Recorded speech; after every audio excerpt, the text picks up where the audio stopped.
I'm here with Jim Gerrish. For folks who are watching us have a little chit chat here. We're at the 2024 South Pole Field Day and Cattle Auction in Appomattox, Virginia. I actually wrote down a bunch of questions to ask Jim. He just gave his presentation. What was the name of your presentation again, Jim? What really matters in grazing management? What really matters in grazing management? Yep. To start us off, my first question I had here was a statement that you said, which I didn't really know where you were going with it at first, and I want you to explain to me again because I didn't quite grasp. But nutrition and genetics are overrated in this discussion right now, you think? What do you mean by that? Because for me, I tout that all the time. I'm like, if you have the right nutrition and the right genetic animals that fit your environment, you are good to go. But you're saying maybe there's some more stuff to talk about here. Okay, now I have to say it back exactly. Okay. I said nutrition and genetics are the most overrated pieces of the cattle business. And the point is, genetics and nutrition are the foundation of raising cattle. Right. But there's more to the ranching business than just raising the cattle. And so mostly that's an attention getter. Some people get mad and leave when I say that, but it's an attention getter. Yeah. The point is, if you have a unprofitable cow-calf operation, just changing cow genetics, even if it's to the very best genetics we can get, it isn't going to fix the problem.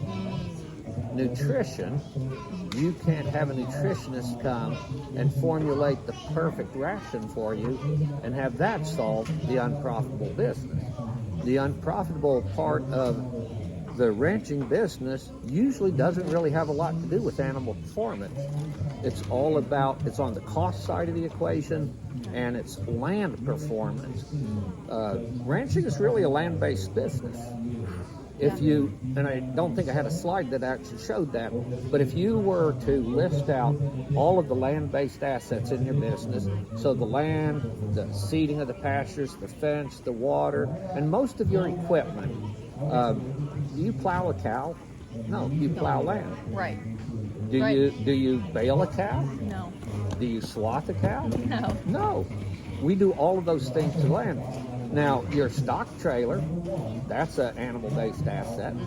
Your loading chute, your weighing equipment, all of that are animal-based. But if you list out everything that's a land-based asset on one side of the ledger, and then animal-based assets, and the typical ranch has at least 5 times as much invested in the land side of the business than they do the livestock. So we use genetics and nutrition to create good, productive livestock. Right. But if you are not managing the land effectively, it's not going to be a profitable business. Yeah. And so that's why I say genetics and nutrition are overrated. Because a geneticist is going to tell you, I can solve all your problems. Your Right. nutritional consultant is going to tell you, I can solve all your problems, but they can't. Right. Because that's not the part of the business that determines whether you're profitable or not. Interesting. Yeah, but they're important keys to having a good profitable business, but not the most. It's not the most important Not the thing. most important what thing. The business model that you decide to work with, and well, we're just doing it the way we always did. We're Right. a legacy ranch. Right. That is not a business model. And so you take care of the business model, and then the livestock nutrition and the genetics you choose will make you more effective in executing that business model. But you can have the very best genetics, the very best nutrition going on, and still not make money. Interesting. Yeah. Because that's not what this business is. Right. Now that's a good way to think about it or rethink about it, because I think a lot of us are programmed because we hear about those two things, nutrition and genetics, all the time. So yeah, that gets my wheels turning for sure on better ways that I could be maybe a little more, keeping more stuff in my pocket. Yeah. And really the simplest way to express this is production does not equal profit. Only the marginal difference between your cost of production and the value of your product, that's the only place profit comes from. And for years and years and years, it's been pounded into us from the universities, from the seed stock business, Right. from all of our suppliers of inputs, that increased production equates to increased profit. Right. And it absolutely does not. Right. We're always pushing yields, but again, it depends on how much you're actually spending to get those Yep. yields. It's cost. So talking about profit, one thing you were talking a lot today about was grazing management. I mean, that's your thing. Is it safe to say that if you want to be profitable in a grazing operation, no matter if it's cow, calf, stock, or whatever, the more you move your cattle herd more times a day, the more profit you will get? Or is that... Okay, I won't say the more times a day you move them, but the shorter you make your grazing period. Like maybe somebody's practicing rotational grazing right now and they're moving like every 2 weeks. Yeah. Cutting that every 2 weeks down to twice a week Yep. is actually going to make a huge difference in the bottom of the line, because it changes the efficiency of how we're using land. If we take it all the way down to daily moves, it's even more significant. So I'm going to come back to profit, because one of the ways we express profit is return on assets. And so I said that very often we have this 5-to-1 ratio. We have 5 times as much invested in land-based assets as the animals. Yeah. So if you want, and we'll just say, let's have an annual target of 10% return on our assets. Okay. Are you going to focus on this 85% of your investment or this 15%? If you're looking for 10% return on assets, you got to be focused on the land side of the business. Gotcha. The animal side of the business is so much more fun It for a is. lot of people, Yeah. and so they love their animals. They're focused on that, and the condition of the land, the effectiveness with which they use their land, it just goes to pot. Yeah. And that's what Interesting. kills us. Yeah. It's not paying enough attention to the land. Okay. And that absolutely does not mean ignore the animals, that you just, run trash Yeah. cattle across your place. No, it doesn't mean that. But you can't solve the problem of low profitability by focusing on animal production. Interesting. So for someone who is on board with everything you're saying, what are some things that they can be looking at on their land that could help them start observing the land more profitably than what they're doing now versus animal focused? So I didn't say these exact words in the presentation today, but very often I do. I say, you want to make Mother Nature your partner. She is not your enemy. A whole lot of farmers and ranchers seem to think, we're battling nature. Right. The weather, the bugs, all these things. We're battling nature. Yeah. The flip side of that is understand how nature works and make Mother Nature your business partner. Make her your banker, Okay. and the business changes. So what I did talk about today was what we call the ecosystem processes, 4 major ecosystem processes. Yeah. Solar energy flow, Yep. the water cycle, mineral cycle, and biodiversity. Right. Those are all things that you can manage and actually gain control of on your ranch. You can't control the price of oil, the price of steel, the cost of labor, the cost of seed, things like that. But those 4 ecosystem processes, through our daily decisions in grazing management, we can increase the efficiency, the volume of these things that happen, and those are, as I say, natural processes.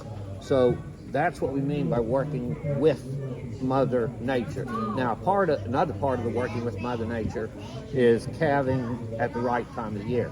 Some people describe it as calving in sync with nature. I describe it as calving in sync with your forage supply. Cows, and I know this is a cattle deal, but I'll say, and ewes and nannies, Right. any breeding females have a very consistent and predictable nutrient demand cycle. Highest demand is when they're at peak lactation. Lowest demand is after we've weaned the calves or the kids or the lambs off the dam. Right. And it's the way a lot of people calve in what's actually the winter months of the year, anything before green grass starts in the spring. So if you're calving in January, February, or March, I would describe that as winter calving. Yep. And if you do that, that is going to make the highest demand, that peak lactation demand, occur when you don't have an abundance of cheap green growing pasture. You're probably feeding stored feed, either hay, silage, haylage, any of those things. And every day that you do that, it's much more expensive than grazing.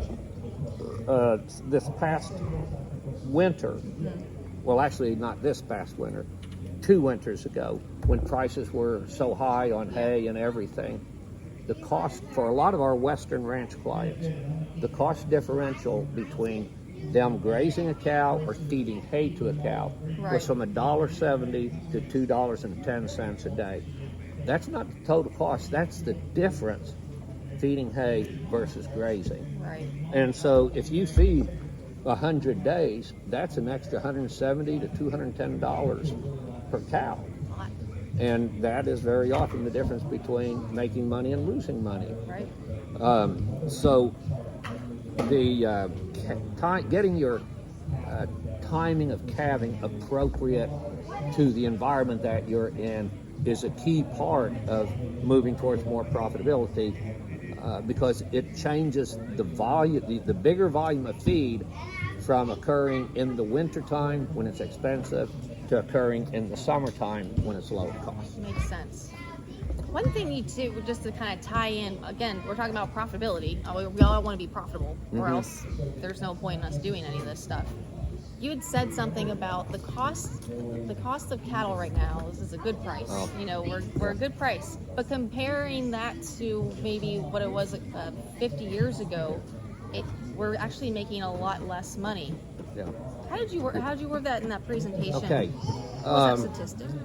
If you look at the price of cattle over time, and we can go clear back to 1900, to the start of the 20th century, and if we look at relative prices and values in terms of inflation-adjusted dollars, so this is standardizing dollars to one norm, or the consumer price index is another way that we do that.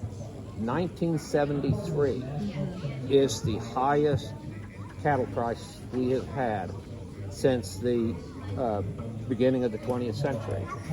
The high prices we have today are in nominal dollars, the dollars of today. But if we take that 180 or 190 some dollar peak in fed cattle prices that we had this year, if we benchmark that against 1973, that was only about 55 to 58% of what the value of cattle relative to everything that we bought as inputs. The price we have today is 55 to 58% of what it was in 1973. So even though cattle prices are high, we're not making as much money. Yeah, and the problem is there's a general rate of inflation in the overall economy. Right. So over the last 50 to 70 years, the general rate of inflation in the economy has been typically 2 to 2.5%. Sometimes it's lower, sometimes it's higher. Yeah. The problem is, if you look at all of the inputs, the equipment cost, the fuel cost, labor, they have increased at a rate well above the general inflation rate in the economy, whereas our cattle prices, they have not remotely kept up with just inflation. And part of that is our government has a cheap food policy. The whole Farm Bill is built around keeping the cost of food cheap so that American consumers are happy. The Farm Bill is not about making farmers profitable or content with their life. It's about cheap food and keeping the other 300 million people in this company fed, and they better make their farmers happy too somehow, because then we'll not be producing food. I think for most of us, happy. For most of us, what would make us the happiest is eliminating the farm program and letting free markets work. But we're too we're too leveraged. Right. Like, how would you even fix that at this point? Yeah. How would you even fix it at this point? Right. So anyway, That's disheartening, but okay. yeah, anyway, if you look at the cost of our inputs relative to the value of our livestock product, Yeah. The cost of inputs has gone up 5 to 10 times the rate of the value of our product over the last 50 years. Yeah. And farming and ranching are largely generational businesses, and it's very common, especially I think in the ranching industry, you got grandpa, dad, and the new kids coming in. And the business is still being run by grandpa, Right. and he's operating on his memory of what were the best years that we had all this time in farming. They try to reproduce that, and trying to reproduce 1973 in 2023 or 2024 just does not make economic sense. Right. No? And it isn't, we did not get into the situation we're in because our parents and grandparents were stupid. They did what made economic sense in those time periods. Right. And it's the total economy has changed. And that's why what worked, in the previous generation simply does not work today. We got to do something different. We got to do something different, which leads us all to, back to grazing management and keeping as much money in our pockets as possible, because we're not making as much as we did. Land prices are absolutely crazy through the roof. I don't know if those are going to come back down in my lifetime. Probably not.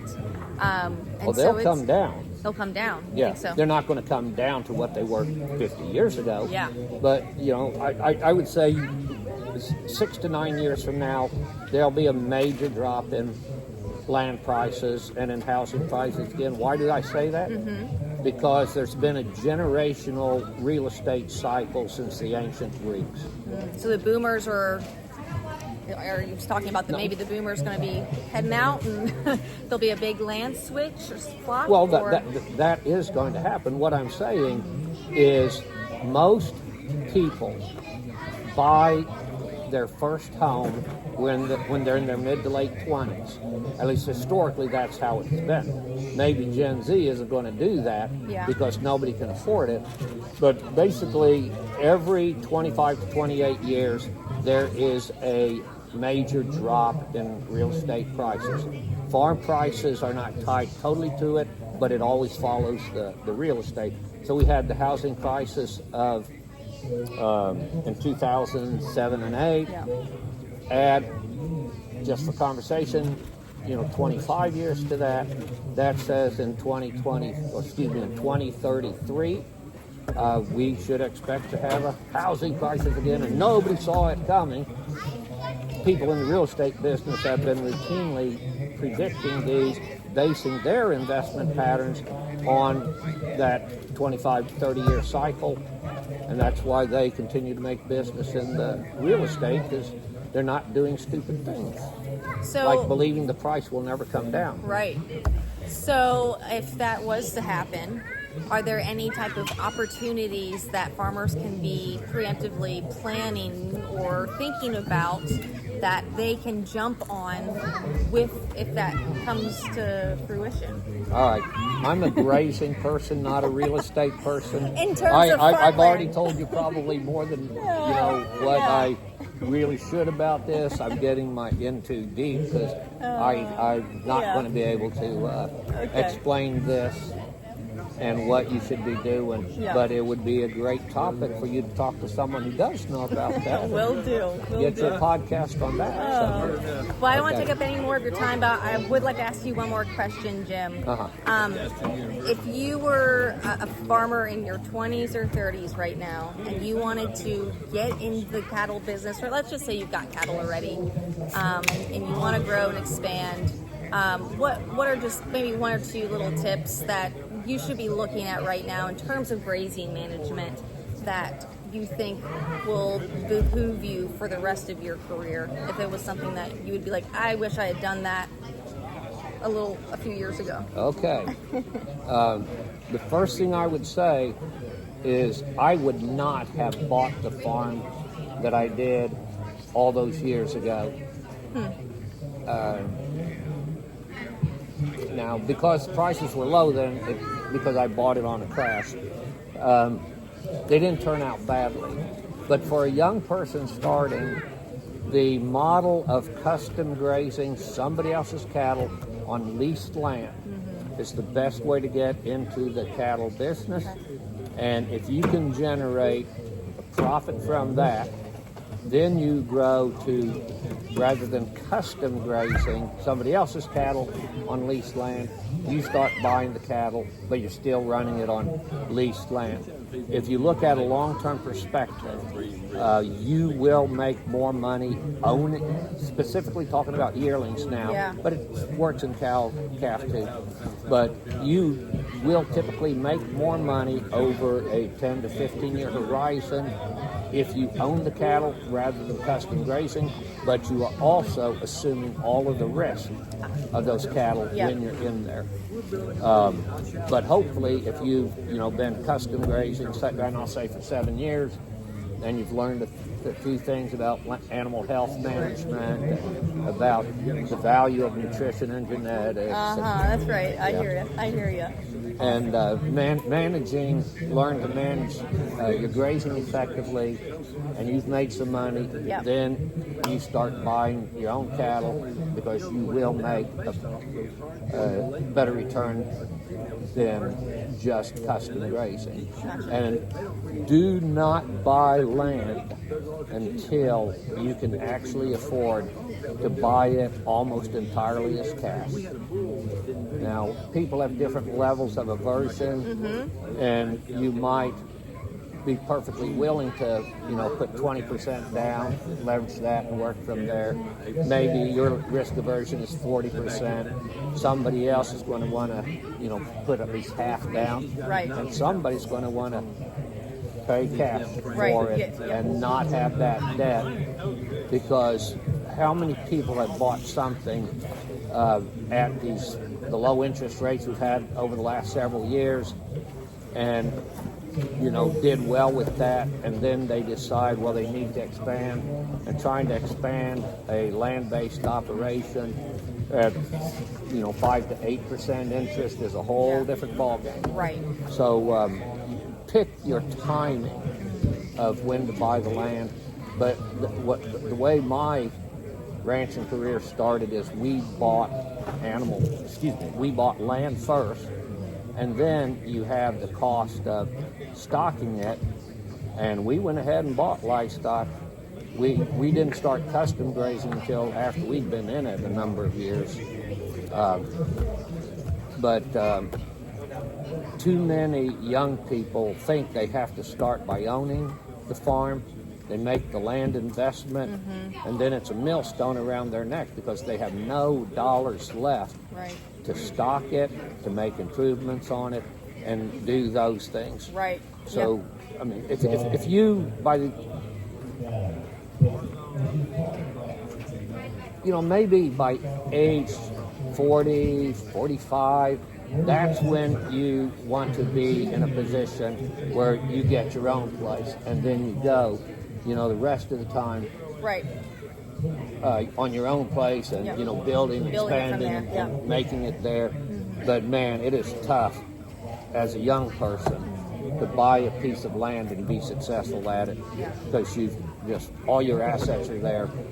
Right. It's tough. Yeah. Well, Jim, thank you for your very wise words. I appreciate your time, and hopefully you guys learned something from Jim.